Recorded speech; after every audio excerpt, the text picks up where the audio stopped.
Right, everyone. So while on the Pat McAfee show, Hulk Hogan revealed his Mount Rushmore. Here's what he said: "It's Andre the Giant, it's Roddy Piper, it's without a doubt Ric Flair, and Macho Man. That's the real Mount Rushmore. Those guys laid the groundwork for everybody that came after them. Those guys made me.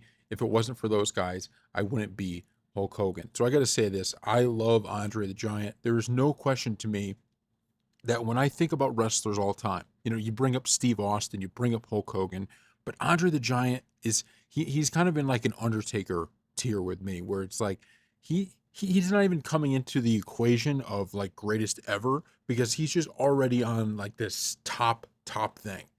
And I understand you listen to people who are historians of the business and they'll talk about, well, Hogan and Austin, why they were the biggest and why they're the biggest draws.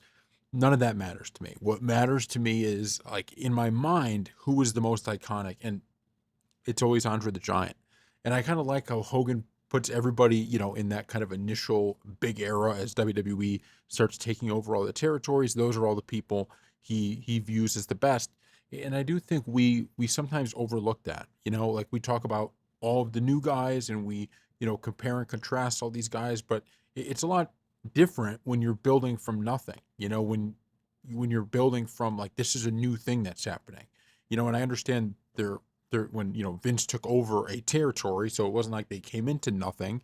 But when you're talking about building something from the ground up that's never been done before, it's quite shocking, and they do deserve more credit for it. Roddy Piper, Macho Man, Ric Flair, Hulk Hogan's the one that's really talked about, and Andre was kind of getting to the end of his career. But Andre, when he fought Hogan at WrestleMania, gave him the perfect person to fight, right? It was just the perfect moment and it lives on to this day. So I look, I don't know if Roddy Piper, Ric Flair, and Macho Man, I don't know if I'd put them in a Mount Rushmore all time, although they are all time greats and they definitely deserve to be in the discussion and probably are on there.